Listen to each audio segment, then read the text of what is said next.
Bom, estamos aqui novamente e esse momento é aquele de entrevista que teve o primeiro, do segundo bloco, né? E esse segundo momento, vamos falar do livro do Dr. Valmar Breda. Ele, que até que enfim atendeu todos os amigos, mas ele vai contar a história para vocês. Então, preste atenção. Crônicas e agudas, né? E agudas. E agudas. Então, aquela analogia das dores, mas também das crônicas, né? Vamos lá. Esse livro começou como? O que é que fez decidir por escrever? Bom, no Facebook eu comecei a escrever alguns textos, a princípio mais banais, assim, uma coisa ou outra. A princípio coisas mais cômicas ou protestando. Eu sou uma pessoa muito inquieta, enfim. E eu comecei a ver que foi tendo uma resposta. A rede social, ela tem uma resposta muito imediata através eu falo do Facebook especificamente, curtir, comentário. Então a gente tem um feedback, uma interação muito grande com os amigos, né? E eles foram gostando e a gente vai ficando, né, motivado a escrever novamente, cada vez mais. Até que eu cheguei ao modelo que eu faço hoje, que eu procuro uma figura que tenha uma relação com o texto, e eu fui escrevendo sobre absolutamente tudo, né? Tudo. Nada específico? Nada específico. Tudo que passava na minha cabeça que merecia algum tipo de reflexão, comentário, alguma coisa, lógico, com todos os filtros que você pode imaginar que o meu lado racional permite. E a gente sabe que queira que não, a gente quando escreve, a gente se expõe de alguma maneira. Então, eu procurava me segurar um pouco, principalmente do meu ponto de vista político, que eu não vou me adentrar muito aqui. Eu detesto política, mas sou engajadíssimo, enfim. Engajadíssimo apenas como cidadão. Como cidadão, tá? Fazendo os outros pensar sobre. Exatamente. Então, assim, a coisa foi tomando uma forma, um volume, e hoje é uma coisa que eu gosto muito de fazer. Eu já tenho, não vou falar fãs, mas eu tenho muitos amigos, todos amigos. Admiradores, porque eu sou uma. Que até me cobram, né? E aí, eu era uma, você não vai dizer que eu era uma. Eu lembro, você sempre curtiu e comentou. Como era bom ter isso tudo no livro, né? Exatamente. Inclusive, o comentário de algumas pessoas, de alguns amigos, eu coloquei aqui atrás do livro, né? São alguns comentários que foram feitos, já que não tem nada na imprensa, que normalmente atrás fica matéria de jornal. Então a coisa foi realmente crescendo, isso tudo de forma muito espontânea. Eu posso dizer que até pouquíssimos meses atrás eu desconsiderava completamente a ideia de fazer um livro, completamente. Eu queria só um parênteses, porque você conta uma história de 3 pessoas que eu incentivo a fazerem a mesma coisa. Eu dizia para o Valmar, quando eu lia as crônicas, que eu achava interessante, e o livro sai quando? Aí as pessoas, eu não tenho vontade nenhuma de escrever o livro. Eu fazia isso com o Valmar, com a Cátia Bettina, Assuma Aqui no Ar, e com o Manuel Manha Nobre, adoro que ele escreve também. E aí, a esses 3, eu dizia assim, quando é que vai ser o livro? Quando é que vocês vão dar o prazer? Porque eu acho que isso é uma responsabilidade. Na hora que você começa a escrever, que as pessoas gostam, que a gente vê que você tem um conteúdo, que você não tem, e que você tem a facilidade de expressar isso através da escrita, que a gente precisa incentivar, a gente não pode ser egoísta, não, tem que compartilhar. E foi isso que você fez. Estou feliz de saber que você agora dividiu, né? É verdade. Inclusive, o Manuel Manha Nobre fez o prefácio do meu livro. Fiquei feliz só em saber que era ele aqui. Manuel fez um prefácio maravilhoso. Zé Maurício Breda também, que é articulista da Gazeta, primo do meu pai, escreveu a primeira orelha. Tá uma delícia, assim, eu sou bem suspeito. Mas, mas é também muito crítico, então não tenho dúvidas. Então, a coisa foi crescendo, e assim como tudo na vida, como esporte, como qualquer outra coisa que você vai praticando mais, vai ficando mais fácil de fazer. Hoje está muito mais fácil de fazer, de escrever. Os pensamentos vêm assim, de forma muito mais fluente. Está sendo uma delícia. E essa resposta dos amigos, eu acho que é uma das coisas mais bacanas, assim, e já extrapolou do virtual para o real. Onde eu vou hoje, que eu encontro amigos meus, barzinho, restaurante, eventos. Ah, Valmar, estou adorando o que você escreve, não sei o que é. E a gente vai ficando, né? Não tem... Se surpreende, mas sabe que está na veia, né? Então, assim, de repente eu comecei a pensar, peraí, por que não? Né? Um primo meu, eu tenho um primo em São Paulo, que é publicitário, Maurício, e ele tem uma agência, melhor, ele tem uma editora virtual, ele montou agora a editora virtual, e ele foi a primeira pessoa a falar, ele me chama de Júnior, você não gostaria de fazer um livro virtual comigo aqui? A gente está com a editora aqui em São Paulo. Eu digo, ora, poxa, em São Paulo, um mercado gigantesco, né? E de repente, tá certo, é meu primo, ele me acompanha no Face, mas se ele enxergou que realmente havia conteúdo para fazer um e-book... Por que não, né? Por que não? E do e-book para a coisa do papel, né? Que a nossa geração precisa de um papel. Gostei de ouvir você falar da nossa geração lá quando você fez lá, porque depois a gente vai divulgar o blog, né? Porque na hora que você coloca isso, é que eu acho que as pessoas sempre vão ter que dar essa escolha, não tem que estar lá só no virtual. É né? verdade. Aquela coisa que eu quero guardar para sempre, que eu não tenho que ir lá atrás e que eu de vez em isso. quando quero dar uma olhadinha, porque é que eu tenho... Não, eu já li muito livro em Por exemplo, iPad, o Pequeno Príncipe, eu tive a oportunidade, olha que é uma coisa fantástica para mim, porque como eu li muito jovem, aí eu tenho a mania de fazer ali com marca-texto. Isso. Aí eu depois, com mais idade, ler aquilo, porque é que eu marquei isso. Completamente diferente. E aí eu vou marcando outras coisas. Se você ver o meu Pequeno Príncipe hoje, é todo marcadinho quase. E você lê aos 10 anos que o essencial é invisível aos olhos e lê depois dos 40, você vai... Outra visão, Outra né? visão, você vai entender o que é que... É que sou Via Láctea, sabe? A visão que eu tive aos 11 anos, que eu tenho hoje, é bem mais profunda e enriquecedora, né? Então, quer dizer, vem para esse enriquecimento de conhecimento. Mas vamos lá, e tava no virtual do primo, né? Então, e aí eu comecei Mas você chegou a fazer lá? Não, na verdade ele vai fazer assim que eu lançar Ok, primeiro meu povo. Isso, ele fez uma revisão própria lá, com o próprio revisor. Que legal. Eu fiz a revisão com o Sidney Vanderlei, que inclusive eu quero deixar um abraço para ele. Foi uma das coisas que me deixou muito motivado. O Sidney Vanderlei talvez seja um dos maiores escritores vivos de Alagoas, eu fui recomendado. E quando ele mandou a resposta do livro revisado, ele comentou muita coisa, ele disse, foi um prazer, eu tenho um e-mail guardado até hoje, foi um prazer enorme ler seu livro de crônica. Olha, ele começou a comentar várias crônicas. Você começou a ver, eu sou bom, né? E ele quase isso.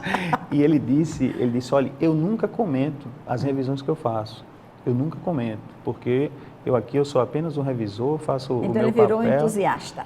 E a gente ficou, né, mais próximo. E eu digo, se esse cara, né, que tem esse destaque está dizendo isso, vai ver que tem algum valor realmente nisso. E quando eu resolvi que... Quando você for no jogo, diga isso. Viu? Tá. E quando eu resolvi que ia fazer, realmente, eu comecei a fazer uma triagem. Quando eu fui olhar, eu tinha muita coisa, mas muita coisa. Eu faço Você tem quantas crônicas aqui? São 106 ou 105 crônicas, tem que ver no prefácio. E você disse que tem muito mais do que isso, né? Eu tinha muito mais, 200 e tantas. Então, eu comecei a fazer o quê? Vamos levar a sério. Eu fui tirando coisas mais de conteúdo político, estava muito ácido, principalmente na época da eleição, e eu fui tirando o conteúdo político que eu via que não havia necessidade de se manter aquilo, e coisas muito datadas também, Copa do Mundo, enfim. Fui tirando para que ficasse um livro mais atemporal, que é o caso do Crônicas e Agudas. E falando no nome, eu precisava de um nome. Eu sentia uma certa responsabilidade. Poxa, as pessoas estão esperando que venha uma coisa interessante de mim, criativa, enfim. E eu precisava de um título que eu gostasse e que fizesse alguma alusão à minha área, nossa área de saúde, né?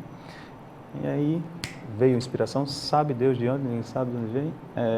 Crônicas e agudas, existem doenças crônicas e agudas, dores crônicas e agudas, e como disse o José Maurício, algumas crônicas podem ser agudas também. e crônicas que sejam crônicas, que fiquem, né, para a vida inteira ali, né? para dar a manutenção que a gente precisa. Mas aí eu queria que você pudesse, na hora em que você tomou essa decisão, que todos vão se beneficiar com isso, eu pedi para o Valmar, é claro que eu tive que convencer, não é, ele está sendo muito gentil comigo, porque não é a preferência, mas eu acho que a gente precisava dividir, até para que você pudesse saber de que não é por acaso que ele está aqui, né? Ele está aqui não só por carinho que eu tenho muito, por admiração que eu também tenho, mas porque esse livro é valioso. Aliás, acho que ganhar um presente como esse já é, sabe, assim, algo bem especial. Então, eu queria pedir a você, aquela crônica que teve 117 mil curtidas, isso não é fácil para aqui para os alagoaninhos. O que é que você fez no Brasil para poder acontecer isso? Conta um pouco do que foi isso. Bom, engraçado, tem coisas que não se explica. A crônica, hoje ela é bem antiga, tem uns 2 anos e meio, sei lá. E hoje quando eu releio, até em estilo, eu acho ela bem inferior ao que eu venho fazendo hoje, né? Acho que foi um lance de sorte, teve uma pessoa, uma amiga minha, Facebook, que não é daqui, e ela compartilhou no dela, e esse compartilhamento foi tomando uma progressão geométrica de tal forma que chegou a esses números, e na época me assustou bastante. 117 mil, não é brincadeira. Foram 17 mil compartilhamentos, imagina. Sim, 117 mil curtidas, não foi isso? Curtidas. E compartilhamento, ou seja, porque aquela 7 mil, aí você imagina que 17 mil. 17 mil compartilhamentos, ou seja... E mais de 8 mil comentários. 8 mil, como você leu? Teve como? Deus me livre. Mas Tem eu comecei como? a receber, uma coisa que me assustou, eu comecei a receber e-mails, 15, 20 solicitações de amizades por dia de gente do Brasil todo. Não sou política. Sabe quantas pessoas eu aceitei? Nenhuma. Nenhuma, não era o meu propósito. Tá escrevendo para quem eu não conheço, enfim. Pelo menos na época não era. Na hora que você entra numa coisa dessa, você é vitrine, e na vitrine você tem dúvida. Aquele que joga flores, mas tem muito mais que jogam pedras. E teve alguns casos curiosos. Um foi, eu recebi mensagem pelo Face pedindo autorização para ler numa rádio em Cascavel. Santa Catarina. Não, eu disse que lesse, claro que sim, sem problema. E também aconteceu recentemente... A missão. A missão. Eu estava num curso em São Paulo há um mês atrás, e eu conversando numa mesa com algumas amigas lá de São Paulo, que eu não conheci no curso, e eu falando do livro e tal, e quando eu falei nessa história do plástico banco do carro... Peraí, você não tinha falado ainda como é o nome da crônica, que deu 117 mil... Foi isso mesmo? Isso. Curtidas. O nome da 17 mil compartilhamentos. Isso, e 8 mil comentários. É o plástico do banco do carro. Eu vou ser obrigado a ler daqui a pouco. O banco do carro. Eu acho que antes de qualquer coisa, depois de você falar mais nisso, você tem marcado aqui ou será que eu desmarquei? Tem marcado aqui. Para não desmarcar essa? É essa? Pequena. Então pode ler, por favor. Aí, como se eu tivesse você aí, preste muita atenção que vai valer a pena. O plástico do banco do carro. Lembrei-me de uma história sobre uma médica conhecida aqui em Maceió que trocava o carro de 2 em 2 anos. Pois bem, acontece que a doutora era extremamente zelosa com seus carros comprados novos em folha, tanto que não removia os plásticos que vinham no estofamento do veículo. Sorte daquele que comprasse seu carro usado. Um belo dia, ao vender seu automóvel com 2 anos de uso, o felizardo comprador olhou o estado do carro e os plásticos no banco e vibrou. Poxa, o carro está novinho ainda com os plásticos? E arrancou vigorosamente os benditos plásticos, feliz com a compra realizada. A médica olhou atônita a cena e imediatamente percebeu quão tola estava sendo nesses anos todos. Quantas vezes sentara no banco quente sobre o plástico que colava desconfortavelmente em sua pele suada, afora o barulho e a sensação incômoda do contato do seu corpo. Então ela percebeu que guardava o seu carro e abria mão do seu conforto para o próximo dono.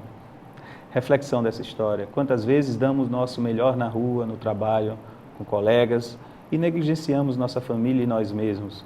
Quantas vezes deixamos de viver o hoje, pensando em valorizar bens materiais ou tão somente em impressionar os outros? Portanto, meus amigos, rasguem o plástico do banco hoje. Maravilhoso. Imagine ele com um nível maior, como estão essas crônicas aí. Porque isso é fantástico, porque você remete a reflexão das pessoas que não param para pensar em seus atos, onde quando você cuida de algo que é material, não é? De que não é, que é o ter, e que você não usufrui do conforto que você fez por merecer. Aí você diz para guardar para um outro. Aí fica parecendo até que nessa hora eu tenho aquela generosidade de que não preciso de troca. Eu fiz o bem pelo outro, mas o que me custou esse bem quando eu não tive essa reflexão de que podia estar vivendo a vida com mais conforto e sem aquele desconforto que me causava, porque eu só dou o melhor para o outro quando eu faço o melhor para mim. Eu acho que vai o amar ao próximo como a ti mesmo, isso aí, né não? Se fosse hoje, eu acho que eu faria umas 4 páginas, esmiuçar bem mais. Mas ficou bom. Ficou legal, até porque as suas crônicas, eu acho que o melhor dela é que a gente fica com gosto de quero mais. Então, talvez se você escrevesse 4 páginas, a gente... Estou satisfeita, não precisa mais...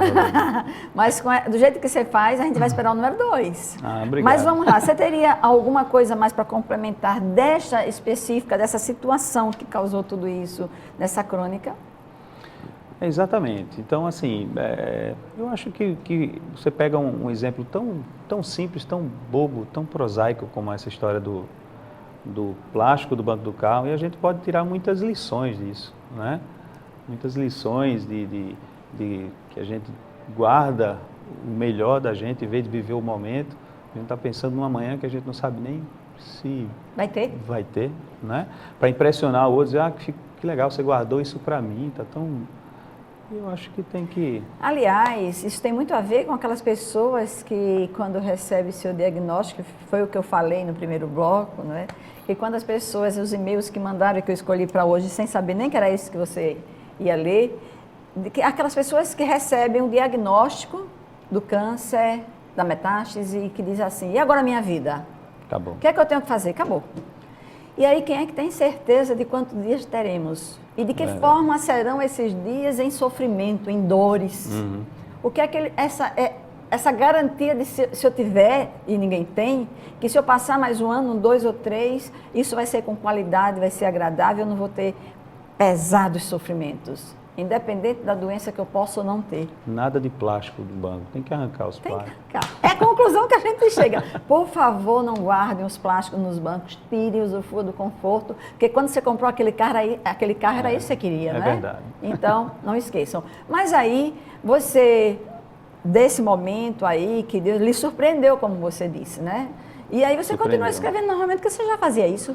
Continuei escrevendo. Sem a pretensão? E venho escrevendo esses anos, acho que tem uns 3 anos que eu venho fazendo isso. E quando eu vi que tinha material, todos nessa linha... Mas eu lhe pergunto, esse foi o pum, né? Foi o boom. Mas tiveram outras contas, assim, que, vamos dizer assim, foram mais curtidas ou mais comentadas do que outras? Você escolheu essas? Muito. Você fez essa seleção também por isso? Não, pela popularidade, não. Sim, não. Eu não levei tanto isso em consideração. Pois é, porque eu não quis ser popular. Eu não sei se eu estou me fazendo entender, porque...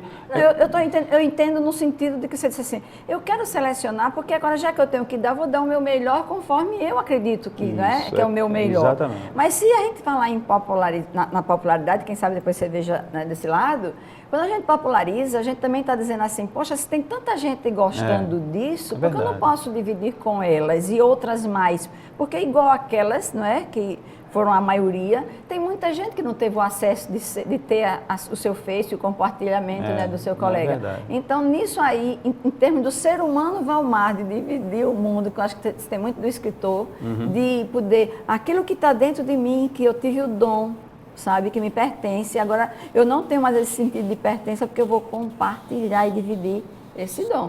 Porque eu mesmo tenho uma vontade, todo mundo me cobra para fazer palavra amiga, mas não tenho um dom. Eu vou ter que escrever do jeitinho que foi e ainda mandar 3 revisores, então esse bem bom que você falou aí. Porque eu não tenho o dom de escrever, entendeu? Quer dizer, isso não é só querido. Porque eu podia até dizer, se eu decidir ser escritora, eu vou ter que passar 5 anos estudando português, mas eu tenho um monte de coisas que eu vou ter que fazer, que eu tenho, né? Nós temos as nossas limitações, porque eu nunca me dediquei a isso. Mas você já tem esse dom. Aí daí partiu o quê? Aí você começou continua a escrever, não é? A fazer novas coisas. Isso, exatamente. Eu segui uma linha, né? Eu tive isso bem claro, que tipo de livro eu gostaria de ter, de crônicas leves, fáceis de ler, algumas profundas, algumas mais engraçadas. Algumas que foram muito compartilhadas e curtidas, tinha muito conteúdo político também, na época todo mundo no calor da emoção, mas assim... Eu li algumas, viu? Foi?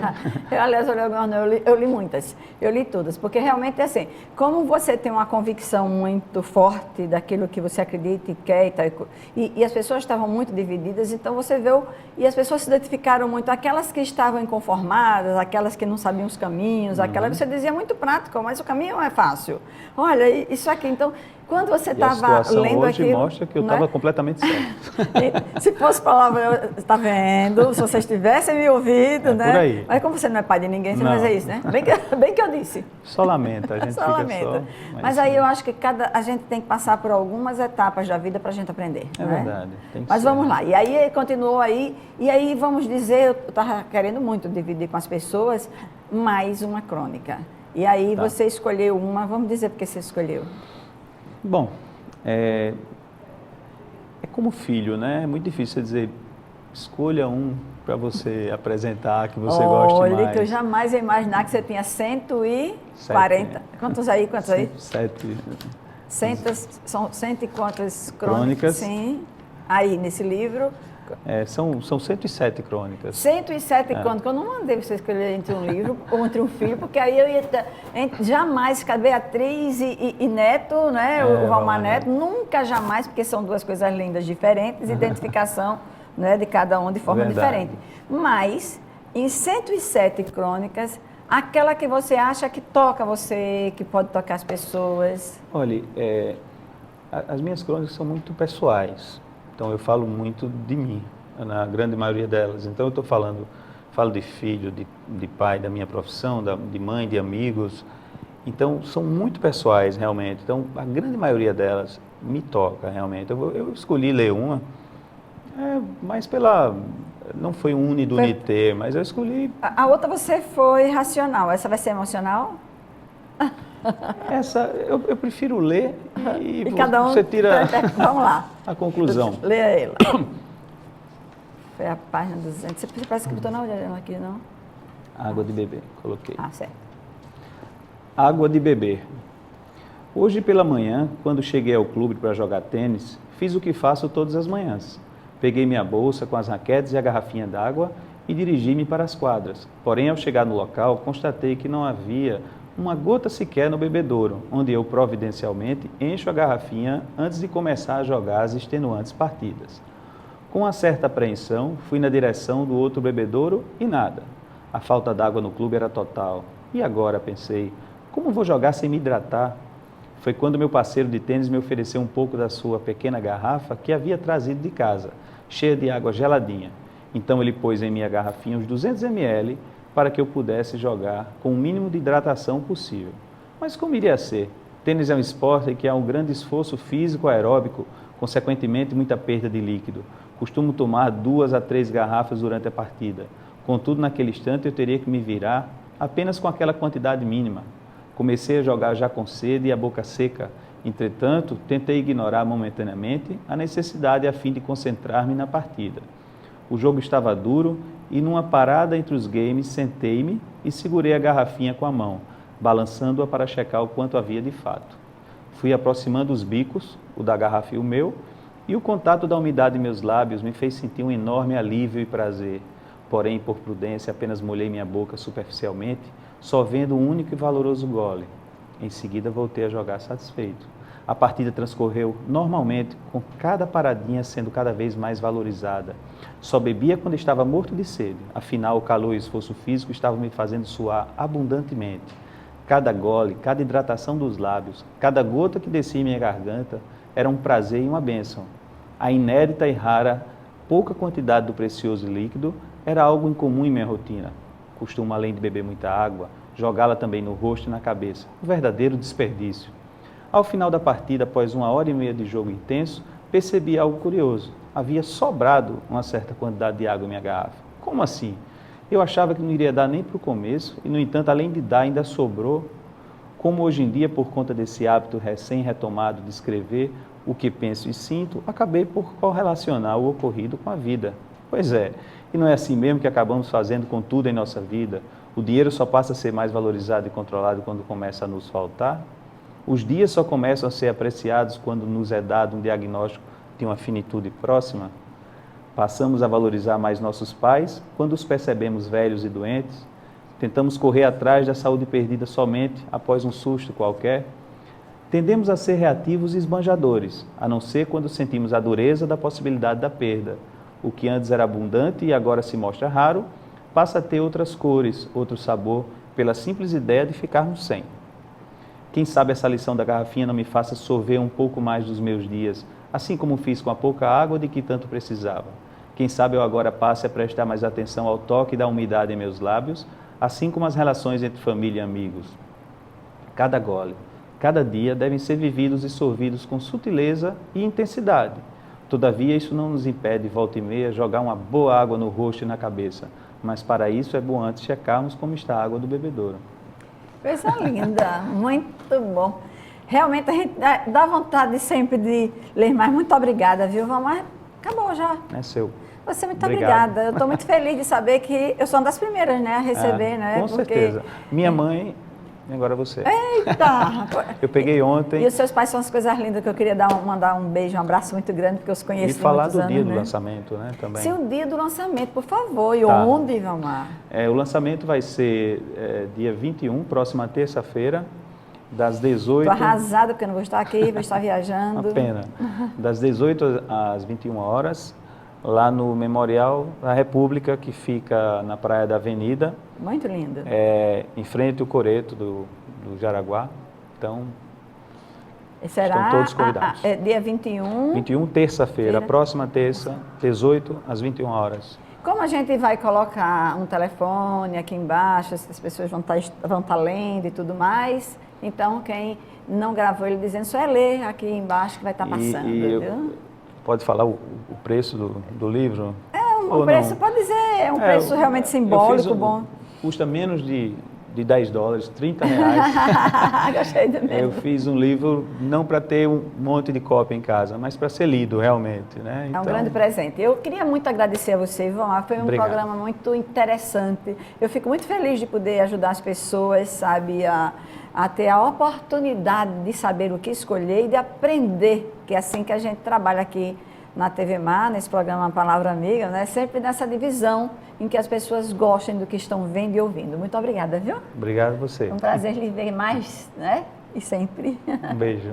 Obrigado. E a você, até já.